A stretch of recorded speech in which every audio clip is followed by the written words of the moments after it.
राम चरण सुखदाई। Big magic Ganga के सभी दर्शकों को संगीता का भक्ति भरा नमस्कार। आप सभी का स्वागत है उस कार्यक्रम में जहां देवी देवताओं की महिमा सुन आप सभी भक्ति में डूब जाते हैं। आज हम बात करेंगे भगवान सूर्य की और जानेंगे कि उनका नाम आदित्य कैसे पड़ा। प्राचीन काल से ही अपना वर्चस्व स्थापित करने के लिए दैत्य सदा देवताओं पर आक्रमण करते रहे हैं। एक दिन ऐसा ही युद्ध हुआ। स्वयं को श्रेष्ठ साबित करने के लिए दैत्यों और देवताओं के मध्य भयंकर युद्ध हुआ। युद्ध ने इतना प्रचंड रूप धारण किया कि देवताओं और सृष्टि का अस्तित्व संकट में आ गया। युद्ध में दैत्यों से हारने के पश्चात समस्त देवता जान बचाने के लिए वनों में भटकने लगे। अपनी संतान के ऐसे जीवन से उनके पिता महर्षि कश्यप और माता अदिति बहुत दुखी हुए। एक दिन देवर्षि नारद कश्यप जी के आश्रम की ओर से निकल रहे थे तो नारद जी ने उनकी चिंता का कारण पूछा। देव माता अदिति बोली, देवर्षि, दैत्यों ने युद्ध में मेरे पुत्रों को पराजित कर दिया है। जान बचाने के लिए वे वनों में भटक रहे हैं। उनकी प्राण रक्षा कैसे होगी, इसलिए हम बहुत दुखी हैं। नारद जी बोले, हे माता, इस दुख से उभरने के लिए आप भगवान सूर्य को अपनी आराधना से खुश करें और उन्हें अपनी कोख से उत्पन्न होने का वर मांगे। सूर्य देव का तेज इतना तीव्र है कि उसके समक्ष दैत्य टिक नहीं पाएंगे और देवताओं की रक्षा हो जाएंगी। आदिति ने नारद जी के कहे अनुसार भगवान सूर्य की तपस्या करनी आरंभ कर दी। आगे की कहानी भजन के बाद।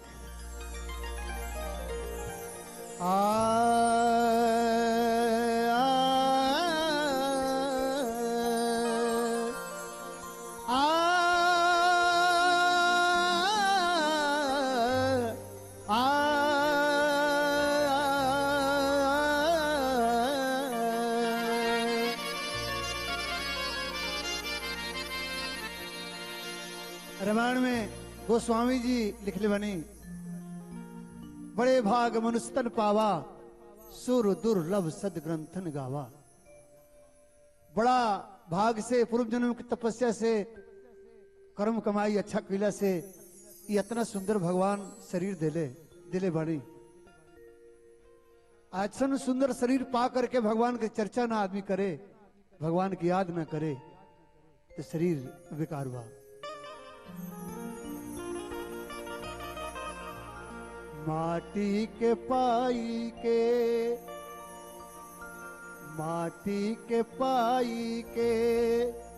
शरीरियान हो तोहरा कतना गुमान बा। माटी के पाई के शरीरियान हो तोहरा कतना गुमान बा। एही तर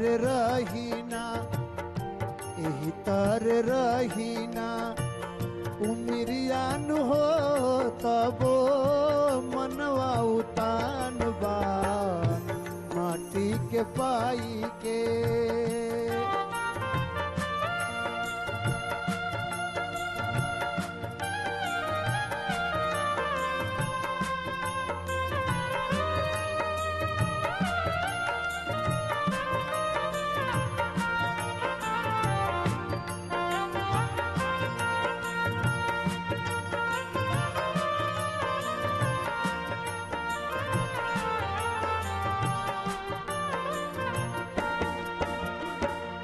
धरती आकाश हवा आगी और पानी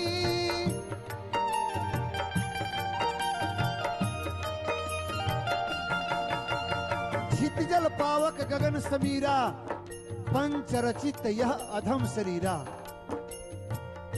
धरती आकाश हवा आगी और पानी पांचों के मिला के प्रभु तन देन बानी।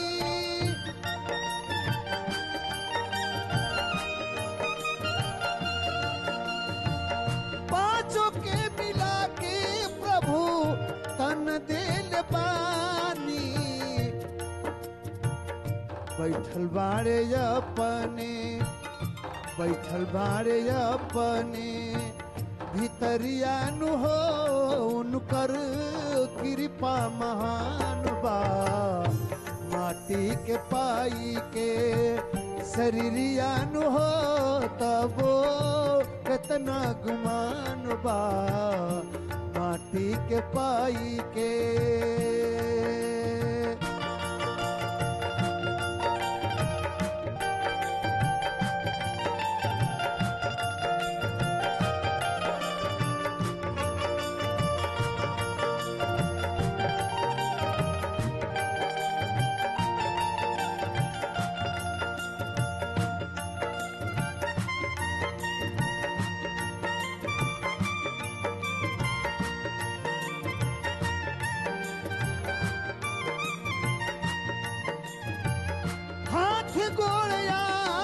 हले सुन बात कान हो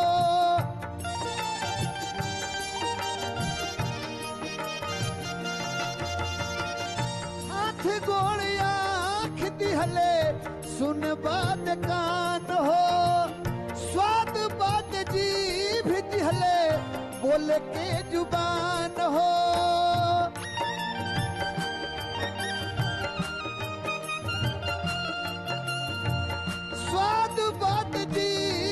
हले बोल के जुबान हो तो वो याद नहीं खनिए को तो वो याद नहीं खनिए को घरियान हो मनवा कितना हेवान बा माटी के पाई के शरीरियान हो मनवा कितना गुमान बा माटी के पाई के शरीरियान हो तोहरा कितना गुमान बा माटी के पाई के माटी के पाई के माटी के पाई के। अदिति के सैकड़ों वर्ष तपस्या करने के बाद भगवान सूर्य देव साक्षात प्रकट हुए और माता अदिति से वरदान मांगने को कहा। अदिति बोली, हे सूर्य देव, मेरी प्रार्थना है कि आप मुझे पुत्र के रूप में प्राप्त हो। और कुछ समय पश्चात सूर्य भगवान अदिति के गर्भ में आ गए। एक दिन महर्षि कश्यप और अदिति वार्तालाप कर रहे थे। कश्यप जी को किसी बात पर गुस्सा आ गया और उन्होंने गर्भस्थ शिशु के लिए मृत शब्द का प्रयोग किया। फिर क्या हुआ ये जानेंगे इस अनमोल भजन के बाद।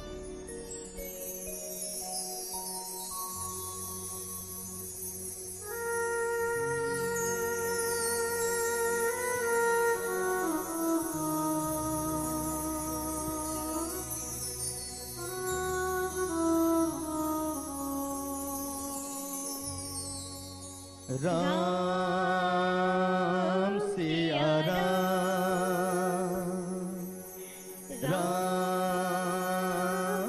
सिया राम राम सिया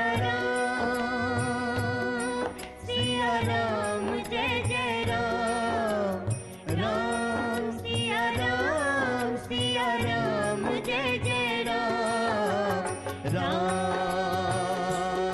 सिया राम राम सिया राम।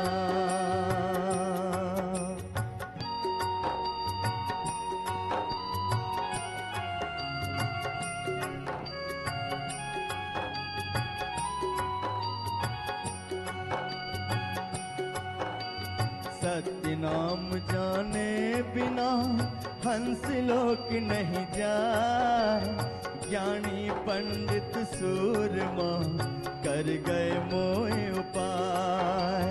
जाति नहीं जगदीश की हरिजन की कहाँ होए, जात पात के बीच में डूब मरे सबको।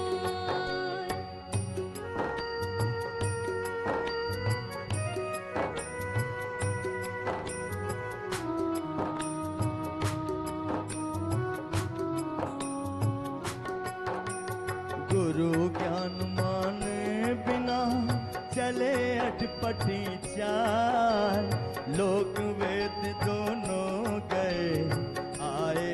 सिर पे काल। कामी का गुरु कामिनी, लोभी का गुरु दाम, कबीरा का गुरु संत है, संतन के गुरु राम। राम सिया राम, राम सिया राम, राम सिया राम, सिया राम जय जय राम, राम सिया राम, सिया राम जय जय राम, राम सिया राम, राम सिया राम।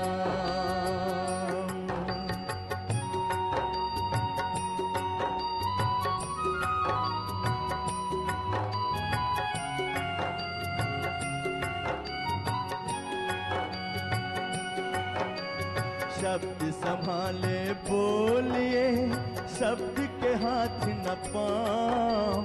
एक शब्द औषधि करे, एक शब्द करे घाव। साईं इतना दीजिए, जामे कुटुंब समाए, मैं भी भूखा ना रहूं, साधु न भूखा जाए।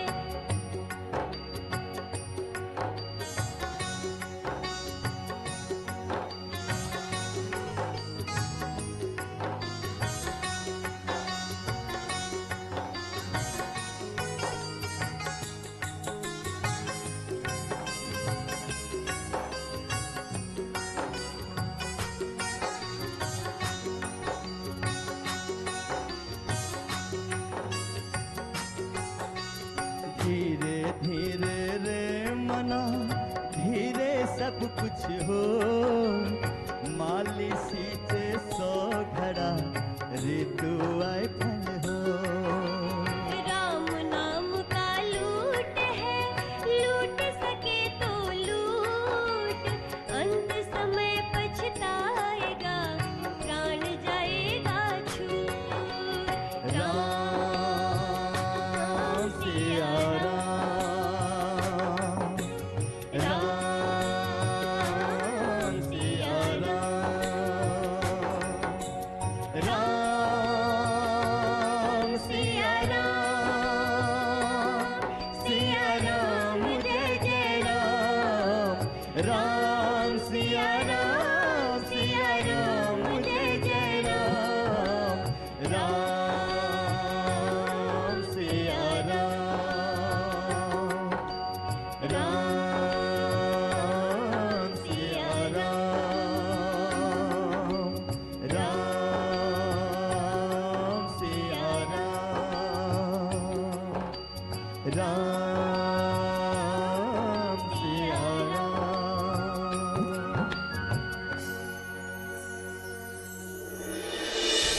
गर्भस्थ शिशु के लिए कश्यप जी ने जैसे ही मृत शब्द का उच्चारण किया, उसी समय अदिति की काया में से एक दिव्य प्रकाश पुंज निकला। उस प्रकाश पुंज का तेज इतना तीव्र था कि उसे देखकर कश्यप मुनि बहुत डर गए और सूर्य देव से अपने किए गए के लिए माफी मांगने लगे। उसी समय एक दिन आकाशवाणी हुई, मुनिवर, मैं आपके द्वारा किए गए अपराध को क्षमा करता हूँ। मेरी आज्ञा का पालन करते हुए आप इस पुंज की नियमित उपासना कीजिए। उचित समय आने पर इसमें से एक दिव्य बालक का जन्म होगा और आपकी समस्त इच्छाओं को पूर्ण करने के उपरांत ब्रह्मांड के मध्य में स्थापित हो जाएगा। महर्षि कश्यप और अदिति ने वेद मंत्रों का उच्चारण करते हुए प्रकाश पुंज की आराधना करनी शुरू कर दी। उचित समय आने पर उसमें से एक तेजस्वी बालक का जन्म हुआ। उसके शरीर से दिव्य तेज निकल रहा था। यही शिशु आदित्य और मार्तंड आदि नामों से विख्यात हुआ। आदित्य के तेज और बल को देखकर इंद्र और समस्त देवतागण बहुत प्रसन्न हुए। देवताओं ने आदित्य को अपना सेनापति बनाया और दैत्यों पर आक्रमण कर दिया। आदित्य का तेज इतना तीव्र था कि उसके समक्ष दैत्य अधिक समय तक टिक नहीं पाए और अपने प्राण रक्षा के लिए रणभूमि छोड़कर पाताल लोक में जाकर छिप गए। सूर्य देव की कृपा से स्वर्ग लोक में पुनः देवताओं का अधिपत्य स्थापित हो गया। देवों को दैत्यों के प्रकोप से सुरक्षित करने के पश्चात सूर्य देव ब्रह्मांड के मध्य भाग में स्थापित हो गए और वहीं से संपूर्ण ब्रह्मांड का कार्य संचालन करने लगे। इसी के साथ वक्त है एक भजन सुनने का।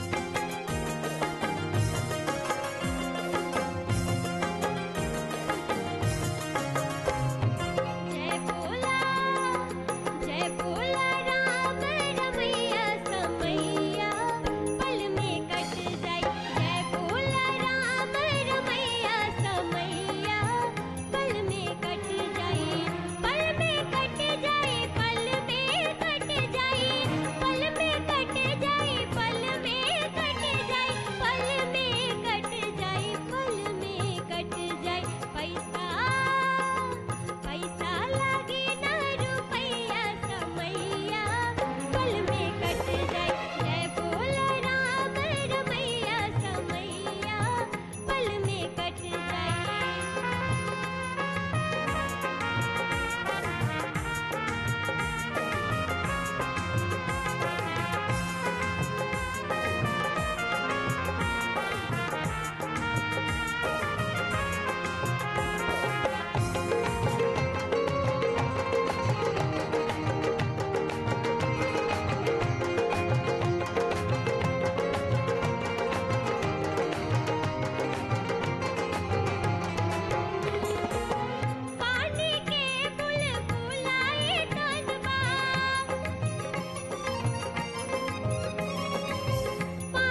जितना अनंत सूर्य देव का प्रकाश, उतना ही अनंत उनका प्रताप। आप भी अपना प्रताप दिखा सकते हैं। अगर आप भी हमारे कार्यक्रम में अपने भजनों की प्रस्तुति देना चाहते हैं तो अपने मोबाइल के मैसेज बॉक्स में जाकर टाइप कीजिए RCS स्पेस अपना नाम और भेज दीजिए 55454 पर। आप हमें फेसबुक पर भी फॉलो कर सकते हैं। हमारा फेसबुक आईडी है www.facebook.com/bigmagicganga। आपका भजन हमें पसंद आया तो आपको भी यहाँ आने का मौका मिलेगा। इसी के साथ वक्त हो गया है आपसे विदा लेने का। अपनी संगीता को दीजिए इजाजत। नमस्कार।